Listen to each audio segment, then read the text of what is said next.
उस दिन सीमा के घर कई वर्षों बाद उसकी पुरानी सहेली टीना उससे मिलने आई थी। दोनों बातें ही कर रही थी कि थोड़ी ही देर में सीमा की ननद, जो कि किसी दूसरे शहर से आने ही वाली थी, वह भी आ गई। उसके आते ही सीमा के बच्चे बड़े खुश हो गए कि बुआ आई हैं और हमारे लिए हमेशा की तरह आज भी कुछ खाने को लेकर ही आई होगी। फिर जब तक उनकी बुआ ने बच्चों को उनकी इच्छित वस्तुएं बैग में से निकालकर दे नहीं दी, तब तक वे अपनी बुआ को घेरे खड़े रहे। यह सब टीना देखे जा रही थी। सीमा ने उससे पूछा, इस तरह क्या देख रही है? मेरी ननद बच्चों को बहुत प्रिय हैं। जब भी आती हैं बच्चों के लिए कुछ न कुछ विशेष तौर पर लेकर आती हैं। यही नहीं, बच्चे की उनसे पटती भी खूब है। इसीलिए बच्चों को उनके आने का इंतज़ार बना ही रहता है। अब तो जितने दिन वह यहाँ रहेंगी उतने दिन रोज़ हम मिलकर सारे काम जल्दी निपटाएंगे और फिर दिन भर मज़ा मस्ती खेल और गप्पों का दौर शुरू हो जाएगा।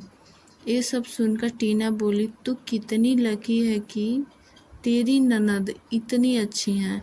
मेरी ननद तो साल में एक बार ही आती हैं, पर क्या बताऊं, उनके आने के बाद तो हमारे घर का माहौल ही बदल जाता है।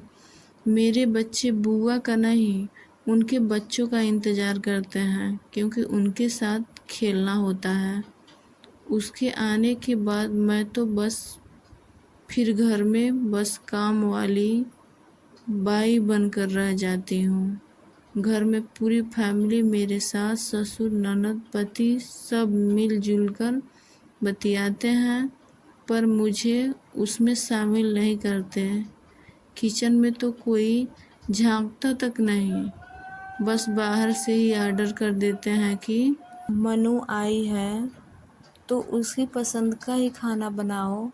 मेरी ननद और सास बाजार या अन्य कहीं घूमने भी जाते हैं, पर मुझे बताते तक नहीं कि कहाँ जा रहे हैं, कब तक आएंगे। यहाँ तक कि हमारे घर की साल भर की सारी प्लानिंग भी मेरी ननद ही करती हैं। अभी हमारे घर में रिनोवेशन का कार्य शुरू होने वाला है, ऐसे मेरे कानों में सुनाई दिया है। यह भी मुझे बताया नहीं गया। उसका डिज़ाइन भी वही सिलेक्ट करेगी। कहने को मेरा ससुराल मेरा घर है, पर मुझसे किसी बात में राय तक नहीं ली जाती। दूर बैठी मेरी ननद ही सब तय करती है। मेरे पति भी इस मामले में कुछ नहीं बोलते। ननद का तो अपने ससुराल और मायके दोनों पर राज चलता है, और मैं आज भी ससुराल में अपने आप को अजनबी ही पाती हूँ।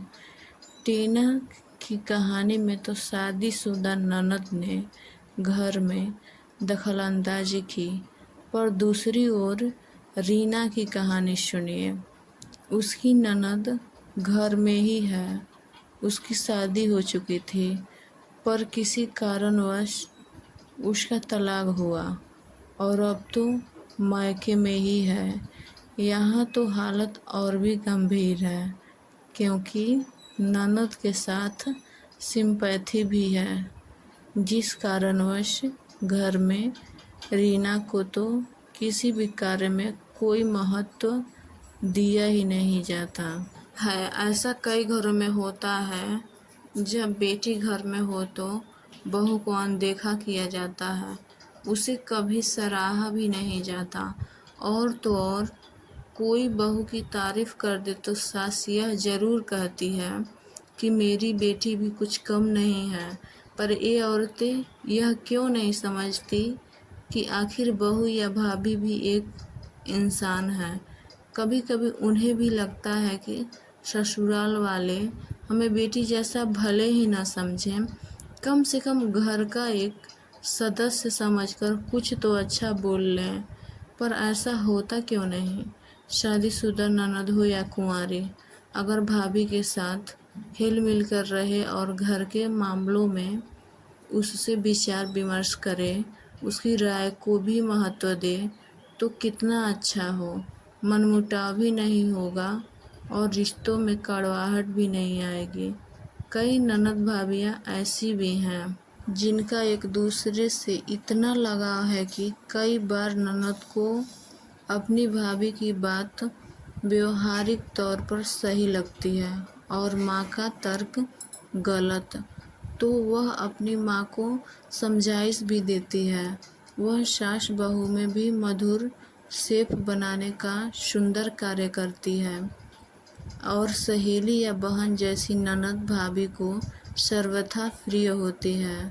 पर कभी कभी कुछ घरों में उल्टा भी होता है, जहाँ भाभी बड़ी अकड़ में रहती है और ननद यह सोचती है कि मैं अपने मायके जाऊं या नहीं। अर्थात ननद का व्यवहार सौम्य हो तो भाभी का भी व्यवहार वैसा ही होना चाहिए, क्योंकि ताली तो दोनों हाथों से ही बजती है। किसी भी रिश्ते में मधुरता तभी आती है जब दोनों तरफ से खुशबू बिखरी हो।